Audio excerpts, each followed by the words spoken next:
ஆதிகாமம் 28:15 வாசிங்க. பாருங்க, நான் உன்னோடு இருந்து நீ போகிற இடத்தெல்லாம் உன்னை காத்து இந்த தேசத்துக்கு உன்னை தேசத்துக்கு திரும்பி வர பண்ணுவேன். நான் உனக்கு சொன்னதை நீங்க கவனமா கேளுங்க. நான் செய்யும் அளவும் நான் உன்னை கைவிட மாட்டேன். நான் என்ன சொல்றனோ, தீர்க்க தரிசனமா என்ன சொல்றனோ, என்ன உனக்கு வாக்குத்தத்தம் கிடைச்சிச்சோ அது தீர்வு வரைக்கும் உன்னை கைவிட மாட்டேன். அப்ப நிறைய பேர் வருஷத்துல கைவிடுறார். வாக்குத்தத்தமும் நடக்க மாட்டேங்குது. வாழ்க்கையில சரிவர நிமிர்ந்து நிற்க முடியல. எதற்காக என் வாழ்க்கையில நிமிர்ந்து நிற்க முடியல?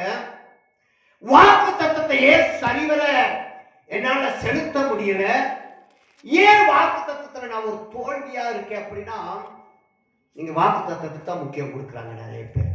நான் சொன்னது போல வாக்குத்தத்தத்துக்கு தான் முக்கியம். இப்ப எனக்கு ஒரு வாக்குத்தத்தம் இந்த வருஷம் கிடைச்சிருக்குன்னா அந்த வாக்குத்தத்தவே படிக்க படிக்க படிக்க அந்த வாக்குத்தத்தம் ஒண்ணு ஆண்டவர் இந்த வருஷம் எனக்கு சொல்லிட்டார், ஆண்டவர் இந்த வருஷம் எனக்கு சொல்லிட்டார், ஆண்டவர் இந்த வருஷம் எனக்கு சொல்லிட்டார், அதையே சொல்லி கொண்டு போகாதபடி அடுத்த வாரத்துல அடுத்த செய்திகள்ல அடுத்த நேரத்துல என்னென்ன வாக்குத்தத்தம் கிடைக்குதோ அவளையே பிடித்து கொள்ள வேண்டும். ஆமென். சோத்திரம். அல்லேலூயா. ஒரே ஒரு சோறு சாப்பிட்டா நமக்கு திருப்தியா இருக்குமா? வயிற்றுக்கு ஒரே ஒரு பருக்கையை சாப்பிட்டு படுத்து பாருங்க, தூக்கம் வராது. தூக்கம் வருமா? அது உங்களுக்கு வயிறு ரொம்பிடுமா? இன்னைக்கு அப்படித்தான் நினைத்து கொண்டிருக்கோம்.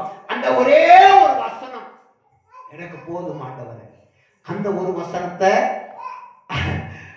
ஜனவரி 31 திரும்ப நைட்ல கேட்டாலும் இந்த வருஷம் கேட்டாலும் அந்த வாக்குத்தத்த வசனத்தை மட்டும் கரெக்டா சொல்லுவீங்க.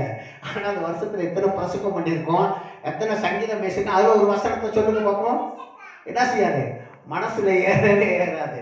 அதாவது ஆண்டவர் சொல்றாரு, நீ வாக்குத்தத்தத்துல வாழ்றபடி உன் வாழ்க்கை வேண்டாம்.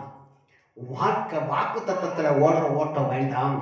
வாக்குத்தத்தத்தை விட்டு பரிசுத்த